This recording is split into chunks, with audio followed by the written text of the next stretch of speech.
Vijana, makofi na vigeregere.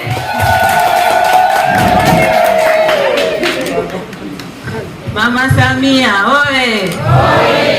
Mkuu wetu wa wilaya oye! Sakina Jumanne Mohamed oye!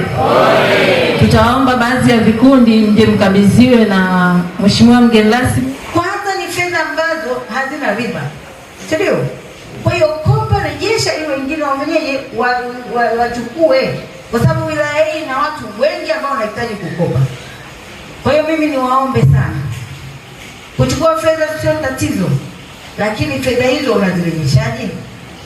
Na mimi ndio maana nikaanza kwa kusema, kwa sababu tumeombewa hapa, basi zile dua zikafanye kazi njema, na nyinyi yale malengo yenu mkayatimize vizuri, ili muweze kurejesha mikopo vizuri. Na mkirejesha mikopo yenu vizuri, manake kama kipindi hiki umechukua milioni 30, ukirejesha vizuri baadaye unachukua milioni 60, kwa sababu tunakuwa kama benki, taasisi zinafanya kazi hivyo, sio hivyo?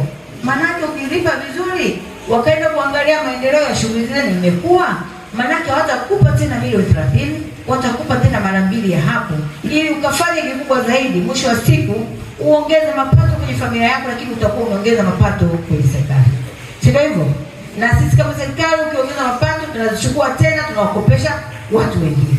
Kwa hiyo fedha yoyote ile, nataka niwaambie, kwenye hii nchi yoyote, hasa vijana, naomba niwasihi kwanza, ngaze vijana ambao mmechukua mikopo, kwa sababu vijana wengi hata umwambie njoo uchukue mikopo hataki, hata umuite umwambie njoo nikuonyeshe fursa hataki. Sasa mimi niwapongeze kwa vijana ambao mmejitoa. Vikundi ni vingi, nimesikia hapa. Vijana wangapi? Vikundi vingapi? 22. Manake ni kwamba malengo yenu ni mazuri. Leo hii hatuwezi kusikia tena kama kuna kero wa vijana 22 watakuwa busy wanafanya kazi zao. Utamsikia kuna kijana, wewe kijana una mkopo wa serikali, una mkopo wa benki, una mkopo na watoto na familia. Leo utakwenda kugoma, utakwenda kudai haki, unadai haki ipo wakati umepewa na mkopo mzuri na maisha yanaendelea.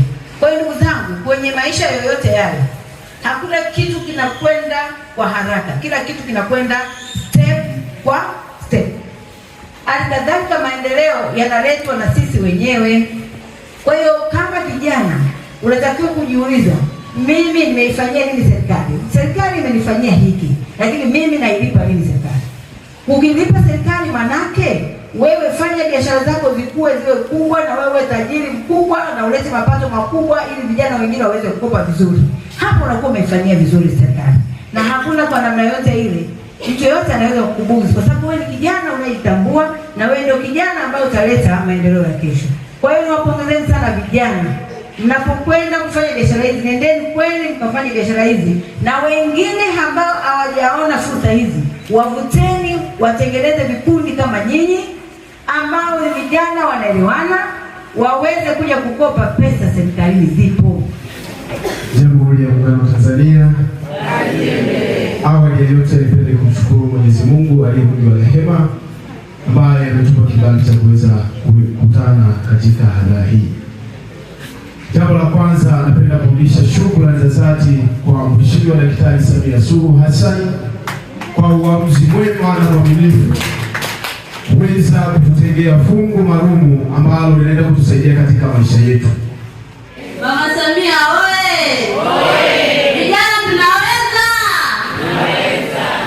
Napenda kumshukuru mkuu wa wilaya, wageni wa rasmi wote walioko mbele yetu. Napenda kuambia na kuhakikishia kwamba ndani ya hizi milioni 314,500,000 tuna hakika tutazirejesha.